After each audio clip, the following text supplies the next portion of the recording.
Hello friends, welcome to my channel. कैसे हैं आप सभी लोग। और फ्रेंड्स, व्लॉग की स्टार्टिंग हो रही है क्विक और आसान सी रेसिपी से। तो यहाँ पे मैं बनाने जा रही हूँ आलू की चटनी। यहाँ पे मैंने लिया है एक उबला हुआ आलू और कुछ लहसुन की कली। आप 7 से 8 कली भी ले सकते हैं अगर आपको कम फ्लेवर चाहिए। 3 हरी मिर्च ली हैं और इन सबको हम मिक्सर में कर लेंगे ग्राइंड। और सबसे पहले यहाँ पर हम अपने मसाले डाल लेंगे। मैंने यहाँ पर नमक, मिर्च और सूखा धनिया डाला है।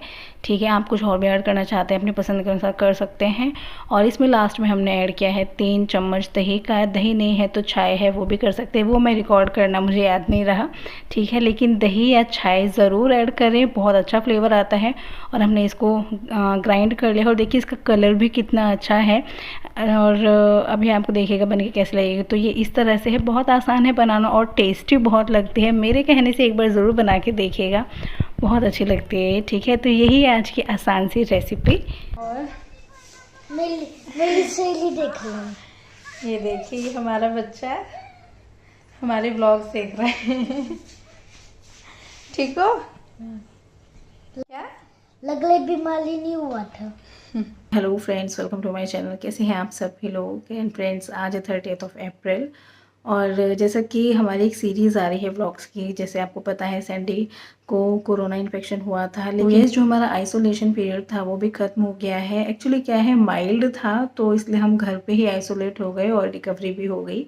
एंड येस, जो मुझे रिपीट टेस्ट करने के लिए एडवाइस किया गया था, जैसे मैंने आपको बोला भी था कि हम पहले कंसल्ट करेंगे डॉक्टर से कि हमें करवाना चाहिए या नहीं करवाना चाहिए। तो एक्चुअली आपने देखा हो, ध्यान दिया हो तो अराउंड 4 to 5 डेज़ भी, मतलब मैं ये कहूँगी रिकवरी सैंडी की बहुत जल्दी दिखना शुरू हो गई थी। या तो ऐसे कि ऑनलाइन कंसल्ट करते रहते थे, तो उसके अकॉर्डिंग उन्होंने बोला भी था कि अगर इसको आप 10 दिन के लिए आइसोलेट कर देते हैं तो भी सफिशेंट है, क्योंकि बहुत जल्दी ये एसिम्प्टोमेटिक हो गया था। एसिम्प्टोमेटिक मीन्स जो भी कोरोना के सिम्टम्स थे ना इसके, वो नहीं दिखे थे। इसको फीवर भी शुरू के 3 दिन आया था और जब से इसकी दवाइयाँ चलनी शुरू हुई इसको फ़ीवर फिर बिल्कुल आया भी नहीं था और कोई इसको परेशानी नहीं हुई थी। तो रिकवरी बहुत जल्दी दिखी थी।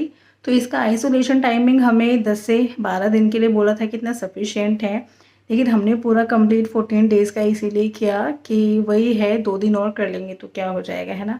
तो अभी आज की स्टेज में सैंडी एसिम्प्टोमेटिक है और काफ़ी टाइम से है ये। तो हमने फिर उनको कंसल्ट किया कि अभी इसका आइसोलेशन पीरियड भी पूरा हो चुका है तो क्या हमें टेस्ट कराना चाहिए, क्योंकि जो हालत हम टीवी न्यूज़ में देखते रहते हैं ना, सच में मतलब अगर उन न्यूज़ को ना देखें तो जिस तरह से हमने कोरोना की स्टेज देखी तो हमें कुछ भी नहीं लगा। एक तरह से देखूँ मैं, मतलब ये लगा कि हाँ शुरू में दिक्कत हुई, लेकिन ऐसा नहीं है कि उसको हम रिकवर ना कर सकें, क्योंकि हमने बहुत माइल्ड फेज़ देखी। लेकिन जब टीवी न्यूज़ में हम इस तरह की कंडीशन देखते हैं कि हर जगह मतलब कोरोना की वजह से कितना हाहाकार मचा हुआ है, मतलब ऐसे लग रहा है लोगों पे कौन सा कहर टूटा है एकदम से कि उनको राहत नहीं मिल रही है। तो देख के बहुत डर लग रहा है। मतलब ऐसे लग रहा है कि सैंडी को एक बार गलती की थी जब शीतला माता के मंदिर लेकर गए थे भीड़ में, और शायद उसी की वजह से ये इन्फेक्टेड हुआ था। तो अब दोबारा बिल्कुल भी मन नहीं कर रहा है। और हमारे आसपास के एरिया में भी है, मतलब पेशेंट्स हैं कोरोना के। तो वही है, मतलब बाहर लेके जाने में डर तो लग ही रहा था, लेकिन फिर भी ये था मन में कि अगर डॉक्टर बोलेंगे तो ऑब्वियसली फिर हमको इसका टेस्ट तो कराना ही है। लेकिन हमसे मतलब बोल दिया था डॉक्टर ने कि देखिए इतने दिन हो गए हैं, 8-9 दिन, मैंने आपको पहले बताया था 8-9 दिन में कोरोना वायरस मतलब वो नॉन इन्फेक्शियस स्टेज में पहुंच जाता है अगर और कंडीशन नहीं बिगड़ी है तो इट मीन्स रिकवरी हो चुकी है। तो आप टेस्ट रहने दीजिए, अवॉइड कर दीजिए अगर आपको कोई प्रॉब्लम नहीं है तो हमने सैंडी का रिपीट टेस्ट नहीं करवाया है। मतलब मन ही नहीं कर रहा है, ऐसे लग रहा है कि अब रिकवरी हुई है, दोबारा से कहीं कुछ और ना हो जाए। वैसे तो उसके शरीर में एंटीबॉडीज़ फॉर्म हो चुके होंगे, लेकिन फिर भी एक डर बना रहता है ना। तो हमने उसका रिपीट टेस्ट नहीं करवाया। बाय गॉड ग्रेस अभी वो सही कंडीशन में है। एंड मैं भी, जैसे मैं उसके साथ रही हूँ तो मैं भी ठीक हूँ, मुझे कोई भी दिक्कत नहीं हुई है। तो फिर हमें इतना ज़रूरी नहीं लगा, क्योंकि अगर हम कोरोना टेस्ट करवाते भी हैं आज की स्टेज में उसका नेगेटिव ही आएगा, ये हमें पता है। वो तो क्या होता है, जब आप टेस्ट करा लेते हैं नेगेटिव आ जाना होता है आइसोलेशन के बाद, उसमें फिर जो आपको सिम्टम्स रह जाते हैं, जैसे सपोज़ कि जब आपको कुछ और दिक्कत हो रही है शरीर में, तो उसका ट्रीटमेंट लेते हैं फिर हम एक as a non covid patient, तो वो ट्रीटमेंट कंटिन्यू होता है। और ऐसा कुछ अभी है नहीं। और हाँ फ्रेंड्स, आप लोग बोल रहे थे कि आप किस तरह से रूम सैनिटाइज़ करेंगे वो भी बताना। देखिए जैसे कि हमारा आइसोलेशन पीरियड ख़त्म हो चुका है, तो मतलब ऐसा नहीं है कि रूम के अंदर अब सबकी एंट्री हो गई है। 1-2 दिन और अवॉइड कर रहे हैं क्योंकि घर में बच्चे हैं छोटे, स्पेशली उनकी एंट्री तो अभी नहीं है। 2-1 दिन उनका और थोड़ा सा एक्सटेंड कर लेते हैं। लेकिन हाँ, वैसे हमने रूम को अच्छे से क्लीन कर दिया है, सैनिटाइज़ हो चुका है। और यस, अभी भी मतलब जो बच्चे हैं वो मास्क लगा के घूम रहे हैं। मतलब सैंडी को भी मैंने बोला है कि आप मास्क लगा के रखो, और जो हैनी और सिया है वो भी, क्योंकि कहीं ना कहीं किसी ना किसी काम से घर का कोई मेंबर अगर बाहर जाता है आता है तो मतलब एक थोड़ा डर सा तो है, देखो अभी है ना, स्पेशली बच्चों का ज़्यादा डर लगता है। और हमने रूम कैसे सैनिटाइज़ किया वो मैं आपको बता देती हूँ। जैसे देखिए, जो चीज़ें स्मॉल साइज़ की चीज़ें हैं, जैसे सपोज़ के लिए टीवी का रिमोट है, बहुत ज़्यादा सैंडी के कांटेक्ट में रहता था, तो उसको सैनिटाइज़ कर लिया। जो आपके पास सैनिटाइज़र होता है उसको उसी से कर लिया। जो स्मॉल साइज़ के ऑब्जेक्ट हैं, आप जो आपका सिंपल सैनिटाइज़र होता है उससे कर सकते हैं। और जैसे सरफेसेस हैं, ये हैं या गेट है, तो जैसे मैंने ब्लीचिंग पाउडर का आपको पहले बताया था, ब्लीचिंग पाउडर का सोल्यूशन बना के, और स्प्रे बॉटल है वो आपको इजीली मिल भी जाते, नहीं भी मिलती है तो एक बड़े से बर्तन में उसमें भी आप उसका सोल्यूशन बना के कपड़े से आप इन सरफेसेस को पोंछ सकते हो।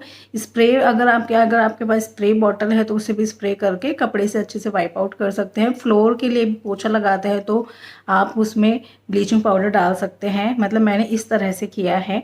तो जिसको आप वॉश कर सकते हैं उसको आप वॉश कर लीजिए। अब जो बेडशीट थी उसको भी मैंने वॉश किया है, तो जिस चीज़ को वॉश कर सकते हैं आप वॉश कर लीजिए। और ऑप्शंस हैं आपके पास। इस तरह से मैंने किया क्योंकि सैंडी कोई बहुत ज़्यादा इन्फेक्टेड पेशेंट का नहीं रहा एग्जाम्पल, है ना, तो हमने इस तरह से किया है। और ये मैं वापस अपनी रूटीन में आ चुकी हूँ।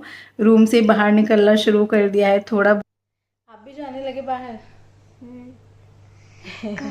खास तौर पर दीदी हनी के रूम। दीदी हनी के रूम में जाने लगे ना।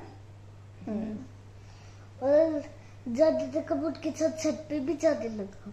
छत पे तो आपने पहले शुरू कर दिया था, ठीक है। तो फ्रेंड्स देखिए, ये है हमारी वो स्प्रे बॉटल जिसे मैंने यूज़ किया था। और मतलब ऐसी भी नहीं है, छोटी है, आप ऐसे यूज़ कर सकते हैं। अदरवाइज़ मैंने दूसरा ऑप्शन आपको बता ही दिया था। और जैसे सामान यहाँ पर हमने फैला के रखा हो तो वो सारी चीज़ें हटा दी हैं, मतलब उनको सैनिटाइज़ करके उनकी जगह पर रख दिया है। होपफुली अब सब ठीक ठाक रहे। तो देखिए कुछ इस तरह से है। मतलब आपको थोड़ा रूम खाली दिख रहा होगा, पहले सामान भरा हुआ था, है ना। और अभी हम यहाँ आ गए हैं दूसरे रूम में।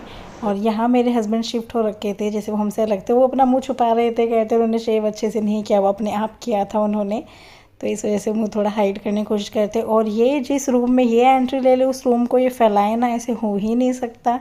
एक्चुअली इन्होंने जो मैट्रेस है वो निकाल के इसलिए डाला हुआ है, फ़ैन जस्ट ऊपर है तो इनको यहाँ पर इस एरिया में हवा नहीं जाती थी, तो इस वजह से इन्होंने मैट्रेस डाल दिया है। और ये देखिए कपड़े इनके सोफ़े पे बिखरे हुए, ये ऐसे ही करते हैं। आ गए इस रूम में, आ गए इस रूम में। आपको डर नहीं लग रहा? कैसा लग रहा है? देखो तय सैंडी के साथ रह के इतने कोरोना के वायरस मेरे अंदर भी आ गए हो। चलो कैसे फैलाया जा रहा है वायरस? हो फैलाया जा रहा है वायरस। इतनी रिस्पॉन्सिबल नहीं हूँ, आई एम ओके। और फ्रेंड्स दोपहर में बने हैं कढ़ी चावल। अभी तो हम शाम को छत पे जा रहे हैं, रोज़ के रूटीन की तरह बच्चों को थोड़ा वॉक करा लेते हैं। तो ये मैं कुछ लेके जा रही हूँ। अब हैनी की क्लासेस होने लगी है। हैनी की मैम पढ़ाती है हैनी को।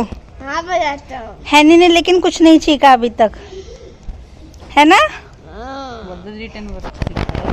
हैनी ने क्या सीखा है बताओ मुझे। सिखाया हैनी को 1 2 3 बस। नर्सरी में हूँ। What is your name? तो कैसे बताते हो? पहले बोलो, पूरा बोलो पहले। माई नेम इज हैनी शर्मा। हैनी नाम है आपका? बताओ क्या नेम है, बताओ। हर्षित। हर्षित शर्मा, संकल्प शर्मा। और सिया का नाम है दिया। सिया का नाम है दिया शर्मा। कैसे करते हैं? एक्शन करो। To the left side. भैया आप जल्दी से ठीक होगे। जल्दी से ठीक हो गए हो। और दीदी कौन सी क्लास में आ गई है? दीदी अब बड़ी क्लास में आ गई है, 7th में। और मैं 12 में आ गया। और है नहीं नर्सरी में। रोज रोज लो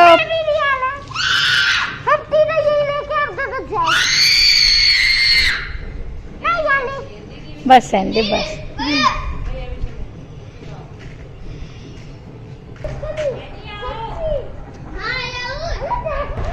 नहीं आ रही बैंड नहीं दिख रहा है, नहीं मुझे भी नहीं दिख रहा।